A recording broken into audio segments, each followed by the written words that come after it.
네, 안녕하세요, 여러분. 날샘문학 20번째 시간입니다. 자, 우리 지난 시간에는 사실 질문에 대해서 답변을 해보고, 자, 등장인물들의 성격 및 기능에 대해서 정리를 해보았습니다. 그러면서 우리 이 소설의 실질적인 주인공이라고 할 수 있는 조준균 씨가 지향하는 조준균의 세계란 무엇인가에 대해서 이제 질문을 던지면서 수업이 끝났는데요. 자, 오늘 시간에는 그 조준균의 세계란 무엇인가에 대해서 답변을 해보고 추측 질문에 대해서 차례차례 답변을 해보고 작가가 말하고 싶었던 것은 무엇인가 주제까지 한번 정리해보는 시간을 가지도록 하겠습니다. 자, 우리 지난 시간에 조준균 씨의 성격은 이렇게 파악을 해봤죠. 조금 비사교적인 성격이면서 과묵하고 고집이 센 측면이 있긴 하지만 뚝심 있고 신념이 강하고 정의롭다는 그러한 장점도 있는 그런 인물이었습니다. 그래서 이렇게 약간 호기심이 가는 그런 인물을 설정을 함으로써 이 조준균이란 사람이 지향하는 세계란 무엇인가, 어떠한 가치를 지향하는가에 대해서 생각을 해보게 하면서 독자들에게 어떤 메시지를 전달하는 기능을 합니다. 자, 그렇다면 과연 이 조준균의 세계란 무엇인지 파악해 보기 위해서 선생님이 한번 조준균의 행동을 정리를 해봤어요. 자, 첫 번째로 대학 시절에 교수의 시험 문제에 저항하는 그런 행동을 했었죠. 자, 이름만 써도 점수를 주는 그 시험이 어떤 학생들은 편하고 좋은 거 아니야? 굉장히 긍정적으로 받아들일 수도 있겠지만 교수는 학생들에게 어떠한 지식, 가르침을 전수하고 학생을 평가하는 그런 수업과 평가라는 기본적인 직무가 있어요. 그런데 책임과 역할을 다 하지 않고 이름만 쓰면 점수를 주겠다라는 시험 문제를 낸 것은 이 교수야말로 직무유기를 하고 있는 거죠. 그렇기 때문에 이 시험은 불합리한 시험이라고 볼 수가 있는데 그러한 불합리한 시험 문제에 조준균 씨는 저항을 했어요. 그래서 친구들이 다 너 이 시험에 응시하지 않으면 낙제하니까 빨리 이름만 쓰라고 주변에서 계속 말리는데도 불구하고 꿋꿋하게 자신이 쓰고 싶은 시를 써서 결국에는 낙제를 하고 군대에 가는 그런 불이익을 얻게 되었죠. 또한 그 당시에 집권해 있는 비민주적인 그런 독재 정권에 저항하여 학생운동, 데모를 하는 행동도 했어요. 자, 그러면 우리는 이 1번과 2번의 행동을 통해서 우리 조준균 씨가 지향하는 가치를 알 수가 있죠. 바로 저항이라는 단어가 계속 반복이 되죠. 불합리하고 비민주적인 그러한 어떤 정의롭지 못한 상황, 우리가 그것을 불의라고 하죠. 이롭지 않은 그런 불의에 저항하는 세계라고 이제 정리를 해볼 수가 있을 것 같고요. 자, 세 번째로는 이제 취직을 해서 벌어진 일인데 상사, 부장이나 본부장에게 굴종하지 않고, 자, 여기서 굴종이라는 것은 약간 비굴하게 복종한다라는 뜻이에요. 그래서 우리가 상사라는 이유만으로 굽신굽신 거리고 자신이 할 말도 당당하게 하지 못하는 그런 모습을 우리가 굴종적인 모습이다라고 하는데 상사에게도 굉장히 당당하게 자신의 권리를 주장하는 모습을 보였어요. 절차가 없을 뿐이지 나의 그 점심값도 월급에 포함되어 있는 거니까 자신이 점심을 먹지 않으면 그 식대를 돌려받을 수 있다라고 생각을 하고 자신의 권리를 당당하게 주장했죠. 자, 또한 4번에서는 노 교수의 교정 작업을 결국에는 마감 시한을 지키지는 못했지만 굉장히 꼼꼼하고 성실하게 임했어요. 그래서 자신의 책임을 다하고 권리를 주장할 수 있는 그러한 세계. 자, 우리가 이것을 민주시민의 자세라고도 하잖아요. 자, 민주적인 세계라고 정리를 해볼 수가 있을 것 같습니다. 자, 어떻게 보면은 이 마감 시한을 못 지켰다라는 거는 현대사회에서는 굉장한 치명적인 단점이자 약점일 수가 있어요. 하지만 한편으로는 우리가 어떤 일을 철저하고 꼼꼼하게 하지 않으면 나중에는 오히려 큰 사건이나 사고가 생기는 경우가 있잖아요. 그래서 부실공사 같은 그런 경우에도 완공 시기에 맞춰서 대충대충 짓다 보면은 지은 지 얼마 안 돼서 무너지는 그런 신축 건물도 흔히 뉴스에서 나옵니다. 그래서 마감 시한에 쫓겨야 하는 상황 자체가 어떻게 보면은 불합리한 세계라고도 볼 수가 있죠. 그래서 조중균 씨는 자신이 야근을 하면서까지 교정 업무, 기초적인 작업에 꼼꼼하고 성실하게 임했고 민주적인 사회였다면 오히려 부장이 마감 시한을 노교수와 타협을 보아서 순차적으로 일을 진행시키는 게 합리적이고 민주적인 사회라고 볼 수가 있을 겁니다. 자, 그 다음에 마지막으로 이 조중균 씨는 혜란 씨라는 동료가 무안해할까봐 쉰 떡도 끝까지 먹어주는 그런 모습을 보여줬고, 또 친구에게 장사가 잘 되지 않는 것 같은 친구에게 맥주값으로 8만 원이라는 돈을 넉넉히 주는 등의 굉장히 인간적인 모습을 보여주고 있어요. 자기 혼자만 잘 살겠다고 이기적인 모습을 보이는 것이 아니라 주변에 있는 사람들을 잘 챙기면서 또 힘든 친구는 도와주면서 자, 이렇게 따뜻한 공동체적인 정신을 보여주고 있는 그런 인간미가 있는 세계. 또 이거를 우리가 더 어려운 말로는 같은 처지, 힘든 처지에 놓인 사람들과 서로 끈끈하게 이어져 있다는 그런 의미로 자, 연대라는 말을 쓰고 있습니다. 그래서 연대하는 세계, 인간미가 있는 세계. 자, 이렇게 정리를 해볼 수가 있을 것 같습니다. 자, 그러면 우리 2학년 3반 친구들이 답변을 해준 내용을 한번 살펴볼게요. 여러분들은 어떻게 조중근의 세계를 파악했는지 같이 읽어보면 데모를 위해 시를 썼을 때 많은 사람들에게 용기와 감동을 주었던 조용한 용기와 감동을 주는 세계라고 정리를 해준 친구도 있고요. 자신의 의지와 신념을 지키며 자기가 마땅히 누릴 수 있는 권리를 누리며 살아가는 세계이다. 또 남의 시선에 굴하지 않고 자신이 해야 할 것을 꿋꿋이 해나가는 세계. 또한 자신의 신념과 요구를 주장하고 같은 생각을 가진 사람들을 포용할 줄 아는 용기 있는 사람들의 세계이다. 그래서 이 친구는 포용이라는 단어를 썼는데요. 시민들끼리 서로 포용하고 연대하는 그런 세계. 이렇게 정리를 할 수 있을 것 같습니다. 또한 자유와 평등의 가치를 추구하는 거죠.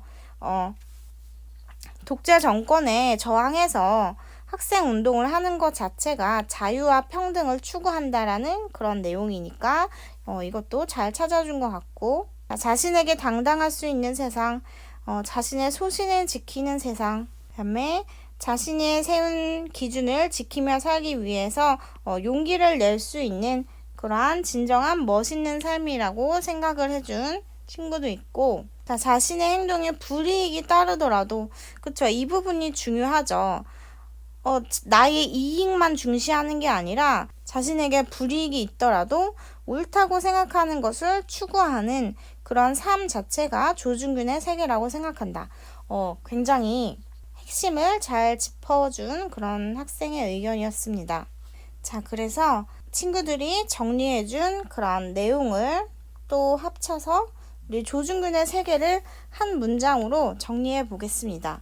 민주적인 가치와 공동체적 연대를 지키기 위해 불의에 저항하는 신념이 있는 세계.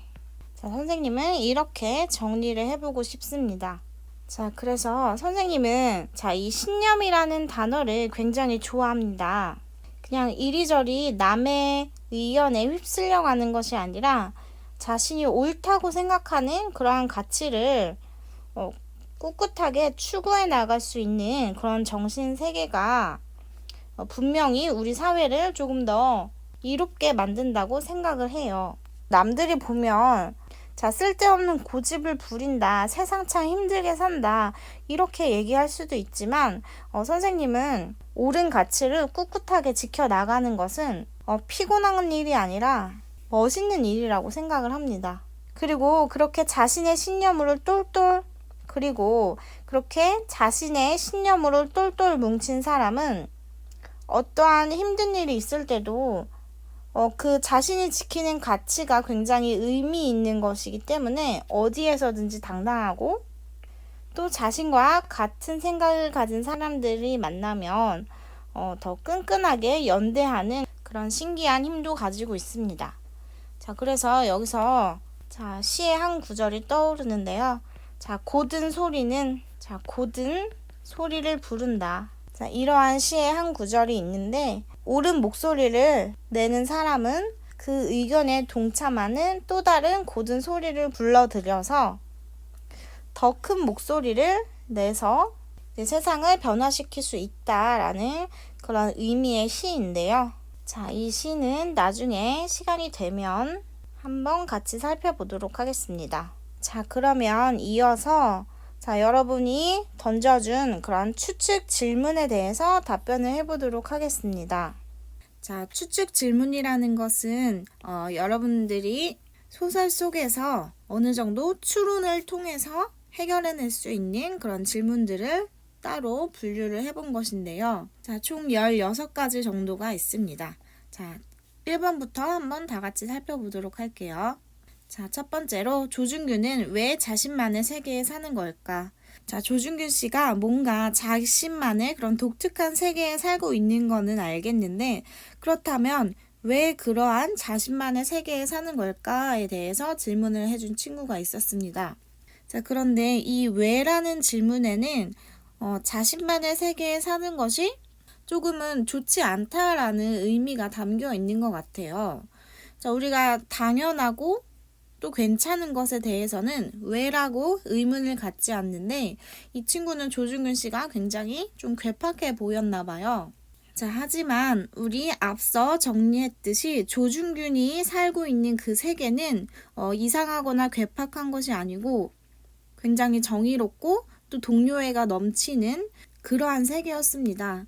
그렇기 때문에 굳이 이 질문에 답변을 해보자면 조준균 씨가 지향하는 그런 가치들을 대부분의 사람은 인정을 하거나 실천을 하고 있지 못하기 때문에 조준균이 오히려 고립된 세계에 사는 것 같은 느낌을 주는 것은 아닐까 이렇게 이해해 볼 수 있을 것 같습니다.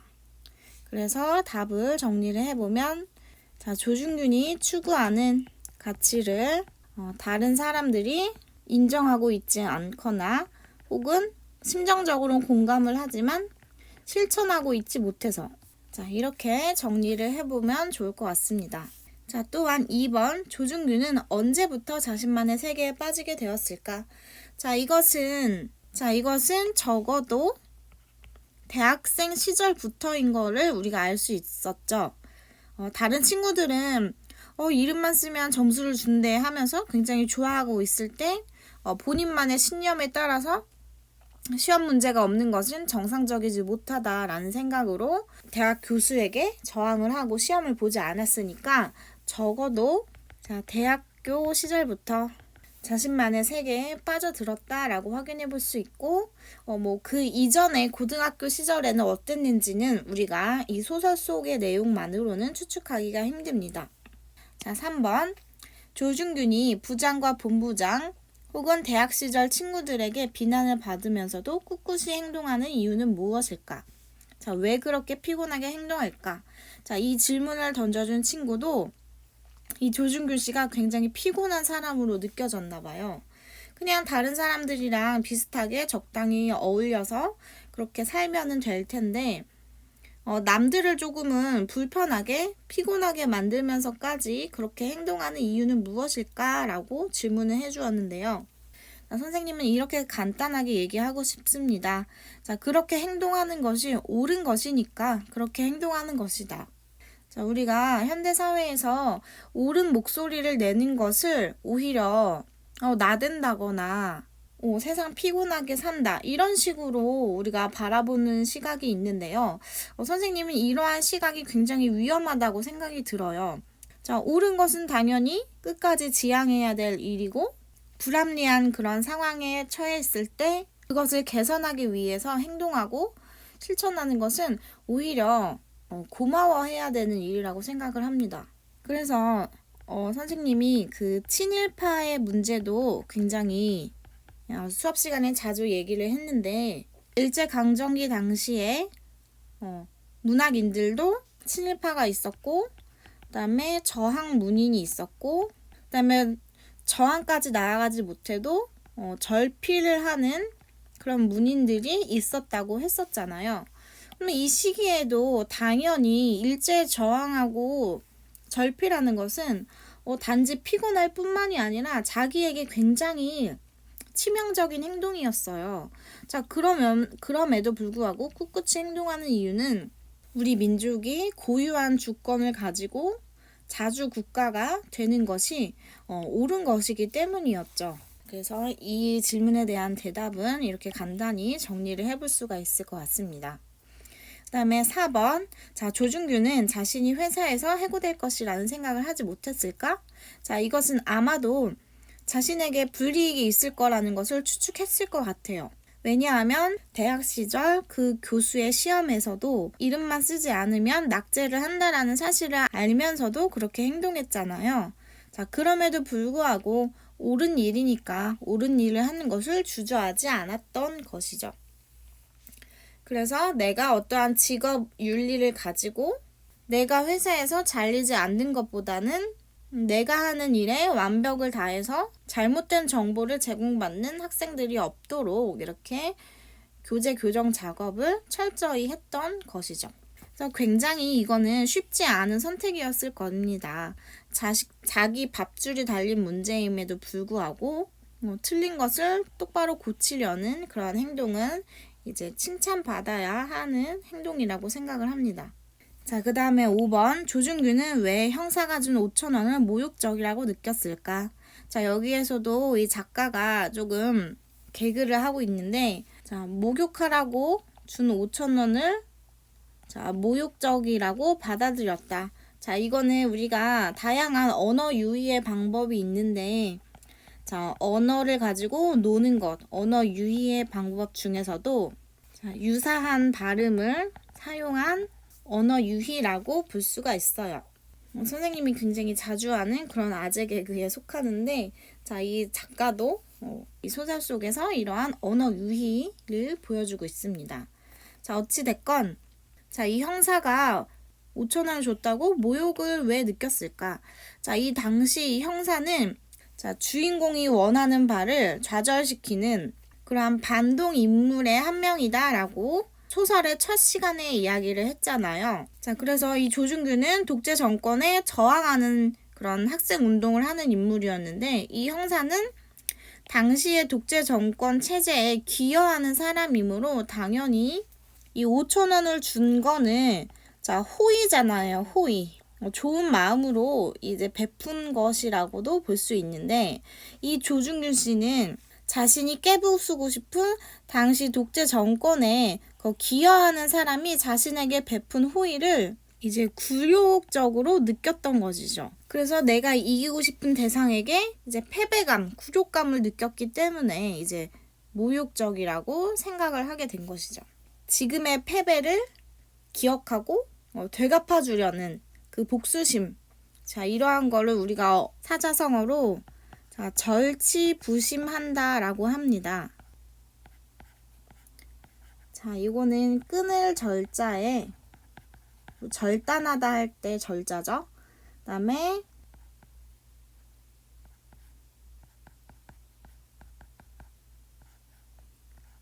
자, 이거는 치하할 때 치자입니다. 이치.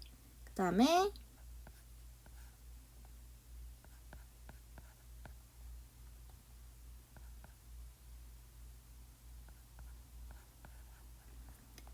자, 썩을 부, 그리고 부패하다 할 때 그 부자고, 자, 마지막으로 마음 심자. 자, 그래서 이를 끊고, 자, 이를 갈고, 그 다음에 부심, 썩어가는 그런 마음. 그래서 이가 갈리고, 마음이 굉장히 상하는 그런 상황을 우리가 절치부심이라고 하는데, 그래서 어떠한 분한 마음에 복수를 하려는 그러한 태도.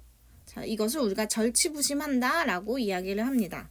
또 유사한 한자어로는 자, 와신상담이라는 사자성어도 있는데요. 자, 이 와신상담은 여러분의 숙제로 내겠습니다. 이 한자 검색해보고 한자도 옆에다 써보고 그 의미, 사자성어와 얽힌 고사가 있어요. 그래서 여러분들이 중국의 고사 어떤 내용이 있는지 스스로 한번 찾아보시기 바랍니다. 자, 어쨌든 우리는 이렇게 내가 패배를 했을 때 어떠한 자존심을 가지고 그런 치욕을 잊지 않으려는 그런 노력이 살면서 필요하죠. 그래서 이 조중균 씨도 항상 그때의 모욕을 되갚아주기 위해서 셔츠 주머니에 항상 몇만 원씩 꽂아두고 다니는 그런 모습을 보여주고 있고요. 자, 그 다음에 6번. 자, 이 질문은 굉장히 중요한 질문인 것 같아서 별표를 쳤어요. 자, 이름을 적고 가만히 기다리라는 그 시험은 학생들의 무엇을 평가하는 시험인가? 교수의 의도는 무엇인가? 굉장히 소설을 관통하는 핵심 질문이라고 할 수 있는데요. 자, 이 교수는 바로 학생들이 자신의 지시에 따를 수 있는 사람인지, 조금 불합리한 그런 시험 문제더라도 어쨌든 내 명령에 따르기만 하면은 점수를 주겠다. 그러니까 반항하지 말고 내가 하라는 대로 해라. 자, 이런 식으로 학생들이 체제에 자신의 권력에 순응할 줄 아는 사람인지를 평가하기 위해서 그런 시험을 낸 것은 아닐까라고 생각을 해봅니다. 물론 교수의 의도가 단순히 시험 문제 내기 귀찮아서라고 볼 수도 있어요. 자, 하지만 결과적으로 이름이 아닌 다른 것을 쓰는 경우에는 점수를 주지 않겠다라는 것은 자기 말 곧대로 들어야 한다라는 거잖아요. 어떻게 보면 그 시험이라는 것 자체가 체제에 순응하고 체제를 유지시키는데 잘 써먹기 위해서 똑똑한 사람들을 뽑는 것은 아닌가라는 생각을 합니다. 여러분도 지금 중고등학교에서 매번 시험을 보면서 여러분의 그런 학습 능력을 평가받잖아요. 그런데 과연 여러분의 그런 학습 능력을 평가를 해야만 할까요? 우리가 배움이라는 것은 내 삶에 도움이 되는 것이고 또 내가 별로 배우고 싶지 않은 과목은 굳이 몰라도 되는데 여러분이 학교에서 시험이라는 것을 보기 때문에 어쩔 수 없이 공부하고 또 재미없게 하루를 보내고 있는 사람도 있잖아요. 자, 그래서 우리가 그러한 시험 자체가 싫은 학생은 학교를 자퇴해서 자신이 하고 싶은 거에 시간을 투자해서 성공하는 경우가 있죠. 대표적인 사람이 여러분 서태지와 아이들 아나요? 자, 이 서태지라는 사람은 아이돌 문화를 만든 거의 시초라고 볼 수가 있는데 서태지가 중학교를 중퇴하고 그때는 이제 중학교가 의무교육이 아니었기 때문에 관둘 수가 있었어요. 그래서 중학교를 중퇴하고 계속 혼자 음악을 하면서 굉장한 성공을 이루어냈죠.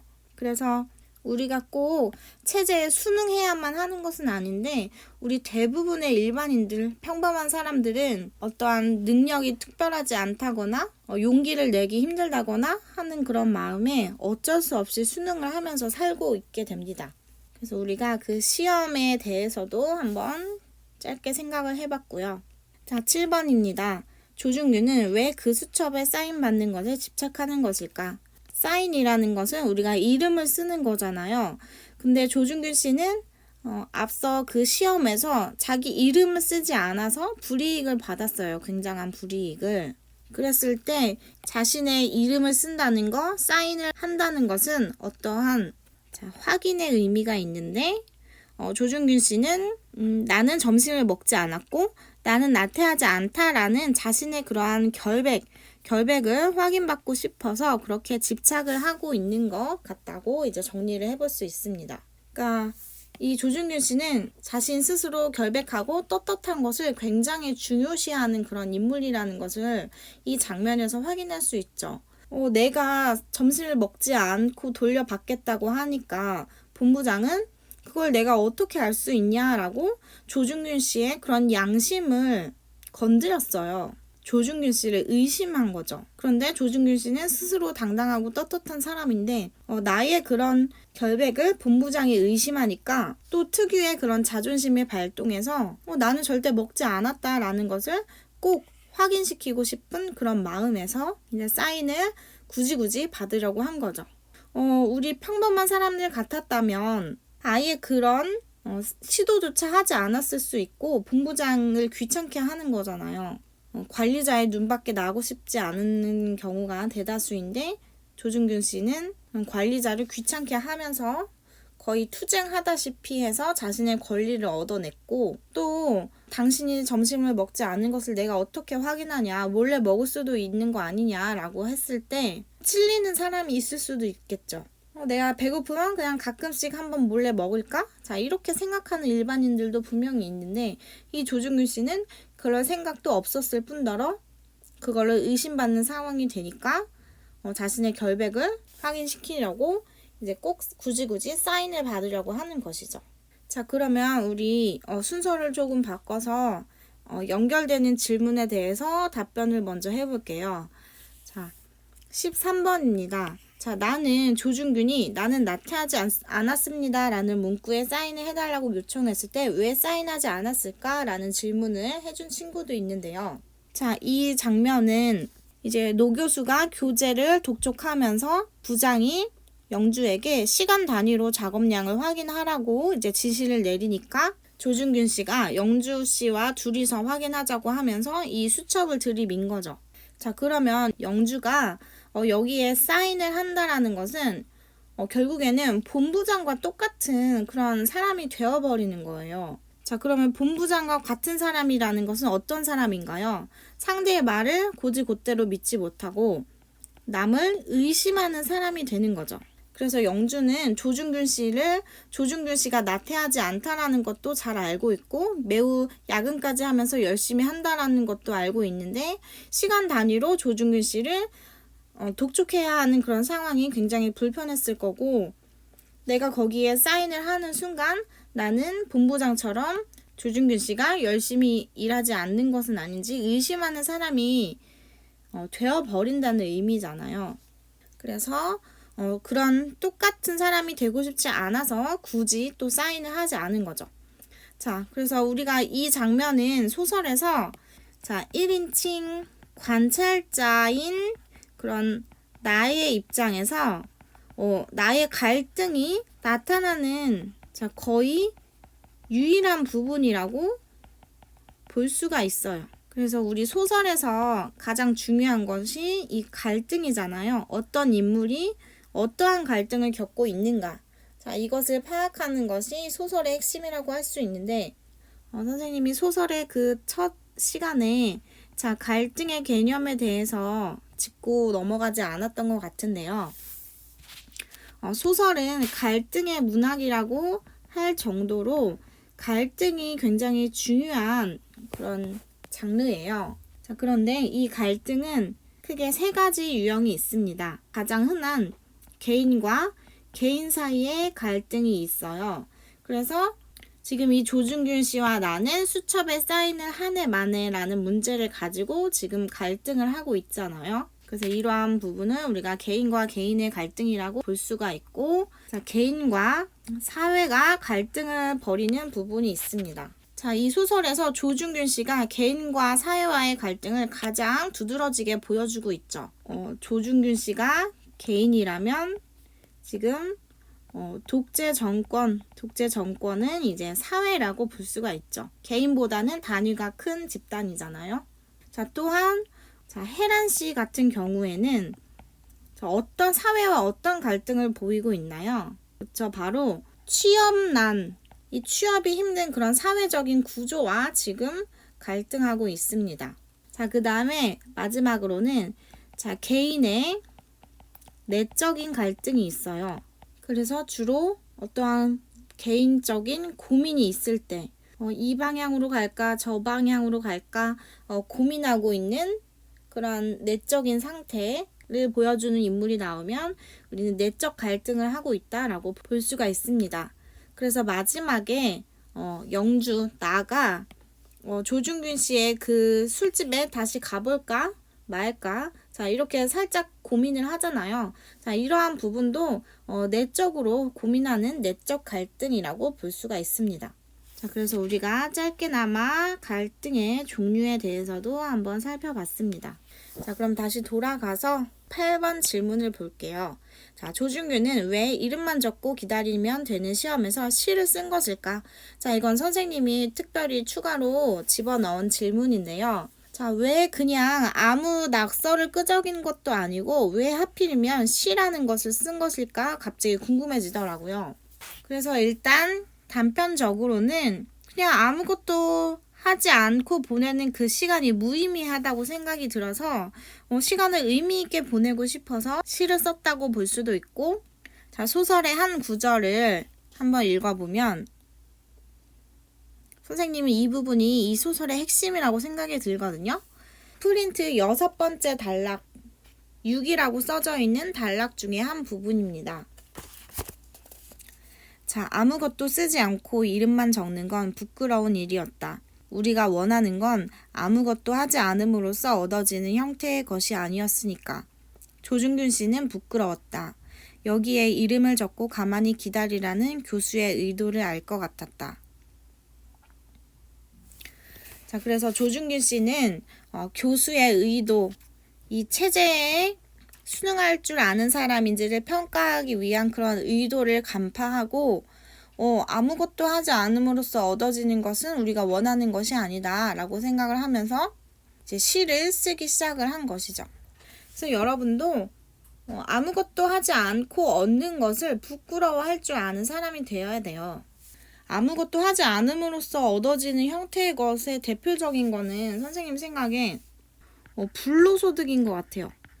자, 불로소득이 무슨 뜻이냐면 노동을 하지 않고 얻어지는 소득을 우리가 불로소득이라고 하는데 여러분들이 그 가장 원하는 꿈이죠. 자, 바로 건물주잖아요. 자, 건물주는 그냥 내가 어떤 자본이 있어서 건물을 하나 지어놓고 자, 그 건물을 그냥 어느 정도 관리를 해주면서 이제 세입자들에게 돈을 얻어내는 거예요. 거의 노동을 하지 않아요. 그냥 소득이 그냥 자본이 자본을 벌어들이는 그런 구조잖아요.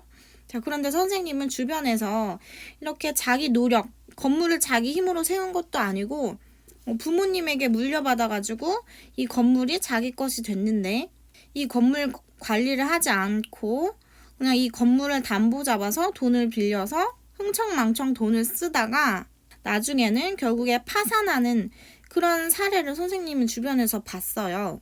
그래서 이런 건물을 가진 주인은 자신의 노력으로 이 귀한 가치의 건물을 얻은 것이 아니기 때문에 그 가치를 모르고 함부로 흥청망청 써서 결국에는 파산까지 이르게 된 거죠. 그래서 우리는 내가 노력해서 얻지 않은 것에 대해서 쉽게 생각하는 경향이 있어요. 로또가 당첨이 되면 행복할 줄 알지만 정작 그 돈을 얻기까지 그 사람이 노력한 것이 아니기 때문에 쉽게 써버리고 나중에는 오히려 도박이나 유흥에 빠져서 인생 자체가 송두리째 망가지는 그런 사례를 우리가 주변에서 볼 수 있습니다. 그래서 여러분 또한 노력하지 않고 얻는 것을 오히려 경계해야 되는 그러한 중요한 시기에 있죠. 그래서 여러분도 어떠한 시험에서 노력하지 않고 점수가 잘 나왔네 하면서 그냥 좋아만 하다가는 다음 시험에서 난이도가 갑자기 어려워졌을 때 본인의 실력으로 얻은 점수가 아니었기 때문에 성적이 이제 들쑥날쑥하는 경우가 있게 돼요. 그래서 여러분은 자신의 노력으로 점수를 올리려고 해야지 뭐 어떤 컨닝이나 운에 맡기면은 나중에는 그 실력이 결국에는 뽀록이 납니다. 그 다음에 또 어떤 저항의 의미로 읽을 수가 있어요. 1차적으로는 그 교수에게 저항을 한 것이고 그 시의 내용으로 봤을 때는 그 당시의 체제와 정권에 대해서 저항하고 싶어서 시를 쓴 것일 수도 있죠. 자, 그런데 하필이면 어떠한 선언문이나 주장하는 논설문도 아니고 왜 하필이면 시였을까 이제 궁금해지더라고요. 그래서 선생님이 자문자답을 해보자면 자, 우리가 시라는 것은 우리 갈래 4가지 양식 중에서 자, 서정 갈래에 속하잖아요.